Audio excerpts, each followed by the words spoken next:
Hello, you wonderful people, and welcome to another episode of SuperFantaFi. This being a show where I talk about TV shows of the supernatural, fantasy, and/or science fictional genre. For today's episode, I'm gonna talk about I'm the evil lord of an intergalactic empire, season 1, episode 6. A lot of really interesting things are done in this episode, so let's break it down. So we open with Yasushi lamenting the fact is Nias and Liam had their moment, even though nothing went down the way he's kind of picturing, because he's like, oh, she honey trapped him. More like he probably brought up a contract that she had no recourse but to like submit to him. And he's like, everything she was doing, she's just my type. The way she was dressing, that should have been for me, not for him. Wait, I'm wondering, did she do other stuff with him for my fantasies? It's like, well, she did everything you told her to do because you thought she was talking to you, that she's going to do all this stuff for you, when she was talking about trying to talk and get close to Liam. And so now Yasushi's like, oh, I'm going to make him pay, which I don't know if he's put him through like the last time with the whole like grabbing or paying attention to Nias's boobs, he like put him through that hardcore training with like the tennis balls being flown at him. But now it's like, who knows what he's going to do, but the guide is loving it because he's like, oh, that resentment, all that anger. Yes, point it towards Liam. Let him get all these victories. Let him get on cloud 9 and then have it all come crashing down when he's ultimately betrayed by you stabbing him in the back, because it's going to be the double fold of, you will be his undoing, even though you're the one that kind of pushed him towards being great and everything, and he surpassed even your schemes and machinations. But there's also the element of, right, he admires Yasushi so much, so that betrayal would hurt him so much, especially considering like, well, he's been betrayed before and he never wants to be betrayed again. So a lot of that would feed into what like the guide wants energy wise. But the way Liam's life has been going, where everything's kind of worked out in his favor in the long run, has kind of like screw the pooch in like the guide's plan. And I think that's going to be the comedy of it too, that nothing's going wrong for Liam. In fact, things are kind of going right. It also makes you wonder, he's supposed to be this evil lord. You haven't even done anything necessarily evil. What did you do? You killed some pirates. That's what I'm like. And you're not like ruling like a dictator. You're like, oh, I'm going to do all this stuff to be evil, but you haven't been evil. But I guess it's like, oh, like the only evil thing you've done is kind of, I guess, be selfish. But I mean, you know, that's where I'm like, where's the evil lord come into play? Like, you haven't been evil. You've just been kind of like a dude who got a chance to get a new life, and you're just kind of like living for yourself. I guess that's the evil of it. I mean, I guess from a Japanese perspective, that would be evil. Just being like, oh yeah, I'm going to be, you know what I'm going to do? I'm going to be selfish. That would probably like one of the most like, oh my God, like as a Japanese man, like how could you do that? That's disgusting. That's the most evil thing you could be. I'm saying that facetiously, but still, I wonder, is that where that's supposed to come into play? Is it irony that he isn't a evil person? He's only evil because he's just being selfish? I don't know.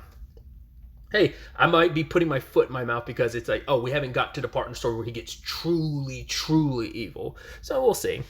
But yeah, he's got his army of ships now that he bought from the 7th factory, and Nias is there still trying to like be like, oh, can you do this for us? This would be great, because it's like she wants to get some of the pirate ships from him and stuff, and it's like, oh, you can sign off on now, you have all these ships and stuff. And I love that she's like, oh, you could even do it with your thumb. And he's like, no thanks. She's like, why do you look so disappointed? He's just like, I think he's disappointed because he tried it with a Magi. Like, oh, I need a seal for all the payments that are going through for the ships and stuff. And he like used a thumb against her boob. And then she was kind of nonchalant and just held up the receipt being like, we still need your seal of approval. He's just like, never mind, just forget I did that. So I guess he was heartbroken from that. Plus, let's not forget, Nias kind of put him through some trauma last episode, making him think about his ex-wife because of the lingerie she had on. It's like, oh, that's exactly what my ex-wife wore, which she was most likely already cheating on me. So, yeah. But it might have just been like his disappointment with the Amagi not getting the reaction he wanted. And now it's like Nias is kind of doing that. But it might be a confluence of just everything coming together that kind of made him go like, I'm not in the mood for it. But yeah, get showed off the ships, specifically his main one, and it's like, oh, like the ships got that cloth covering them, and it's like she's offering other services like, oh, we could take that off for you. Like, oh, would you want to do it yourself? Oh, we could do it. The whole like thumb to the boob thing was supposed to be a bonus, but he's like, oh wait, so it wasn't actually a bonus because now you're saying this in itself is the bonus. She's just trying to like assure a future and prosperous relationship between the 7th factory and Liam's family. But yeah, like going through the pirate ships, which interestingly enough, Liam ends up, well, it ends up being his guide, interestingly enough, is the dog that slipped in through the guide. So I'm wondering, like, is there a duality to the guide? Is there like the negative guide and then there's the positive guide? I wonder if that dog is the reason why Liam, I guess it'd almost be like a dog versus like maybe the guide could be almost looked at as a fox. I'm curious if it's supposed to be like the dog is the reason why things have been going Liam's way, because maybe someone did feel bad for Liam. I was like, yo, I want life to be good for you. And maybe they think like by making things gonna go his way, he won't be as evil. Maybe like, I don't know, because we haven't seen the dog until like, I think episode 2 was the last time we saw the dog. Yeah, I want to say it was episode 2. So I'm like, that might even been 3. I can't remember now. But I'm curious, like, what has it been up to? Like, why show up now? And it's pointing him in proper directions. Like, it shows him to, like, the navigation aspect of the ship, and they end up finding out, like, the pirate ship's, like, previous courses. Like, there's a specific location they keep warping to. This place is riddled with, like, giant black holes, so it makes it hard to navigate. Like, you'd only know this place's location if you've been there. So it's out of its way and it's kind of hidden. So Liam's like, oh, that's not their base of operation. That's most likely where they've got all their treasure. So let's go treasure hunting and let's go to that spot. So it's like, cool, we need to take the warp gate to get to a certain spot so then we can short warp there. But they can't get through the main like warp gate because it's like, was it Dumas Gate? And they can't get through it because you have to pay a toll, and they're not letting Liam go through, where it's like, no. Your family owes a lot of money. There's a whole bunch of debt, and we can't guarantee you if we let you through, first and foremost, that you'll come back alive because the pirates might kill you. 2, we also don't know, like, we can trust you to, like, actually pay when you come back. So we need payment up front, you know? Or you can have a letter of recommendation, but no one high enough in the nobility will do anything for his family considering their massive debt. So it's like, no one's going to take a chance on him. So Liam's like, you know what, screw it. I'm going to talk to this guy face to face. And because he thinks like, oh, it's going to work. In fact, he says he's using tactics he knew from like his sales days back in his previous life, but it fails miserably because he's like, oh, come on, please. My mom's sick. I just got to see her. It's like, oh, so you're visiting your mom with all these ships. He's like, yes, I wanted to show off how great I'm doing and yada, yada, yada. It's like, well, if it's that desperate, I guess you might as well just run back home immediately, get the money you need, and come back, you know? And, you know, it's like, come on, dude. He's like, you're busting my balls. He's like, hey, man, this is the rules. This is how it goes. So, because I'm about to, once again, the evil thing would have been just like, wouldn't the evil lord thing be like, why don't you just kill everyone there and then just take over the place and then kind of do what you want to? That's why I'm like, why are you following the rules? Why are you just like letting this guy do what he like? Wouldn't it be easier just to take control of the place? But I guess it's like you bring unwanted attention toward yourself. Like the Imperial fleet and army will come after you. So it's like you want to control your evilness. Like I said, not unless he thinks he is being evil, but he's not like evil. I don't know. Like I was just thinking like, I thought like, oh, you kill the guy and kind of take reign supreme of the place and kind of do what you want. But it's like you didn't. You just kind of like gave up when he kept saying no. I'm like, that's not very evil lordish of you. But either way, he follows the dog later on, and it goes to the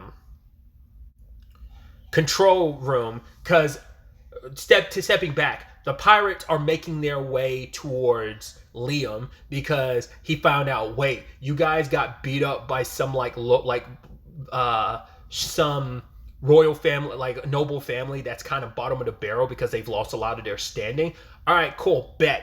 Going to like destroy him. So their plan is to go to them. Ironically enough, Liam's plan is to go to them to go after their treasure. And so they warp through because we have no idea what they're paying, but they are able to go through because they have a deal with the people, at least one person there. And so they're like, right, because of this, we're able to kind of go through no problem. So that's why I'm like, I guess whatever deal it is, I wonder what it is that he specifically gave that guy. Because it also seems like the rest of the people in that control those gates have no idea. Because later on it's like, oh, are those pirates going through? Oh, we'll pretend like we don't see anything. It's fine. Most likely they're going to warp out in front of Liam and his family. Cool. We weren't here. We didn't see anything. So it's interesting. They're willing to turn a blind eye with other stuff. Because I guess it's like because of Liam's family standing of like, well, you're going to pay us. But now it's like, well, if you're not going to pay us, you're putting up so much of a front. You probably don't have the money to go through with all those ships. So who cares if someone wiped you out? It's not big of a deal. We weren't here to see it. So, oh boy, who cares?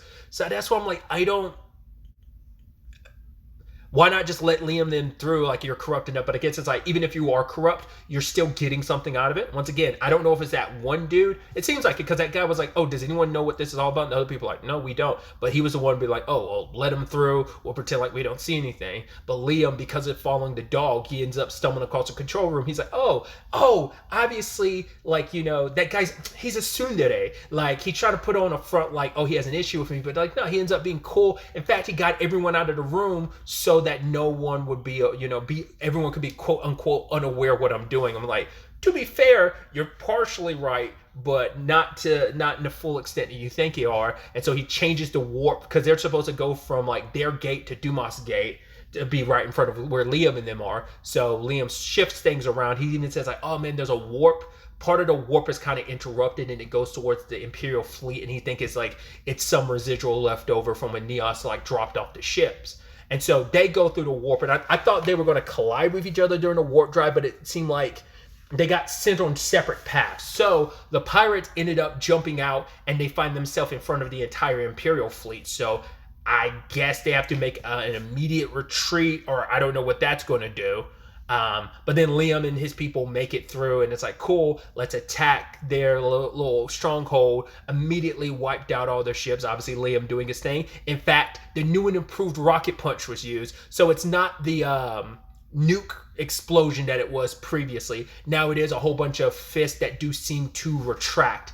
It's still the same principle of like they shoot out of like they magically appear and then they shoot out, but they do seem to have propulsions in them to make it so that they can like pull back, because like they were ripping out parts of the ship that they punched through. So, and it's like I said, it's not one big rocket punch explosion, it's multiple small hitting rocket punches. So the equivalent, he didn't have any complaints this episode, so I guess this is as good as it can get, and it's the best option he can get, so he's probably as satisfied with it as possible. So, but yeah, wiped everyone out. Now it's time to go after their treasure. So I'm curious to see what happens with the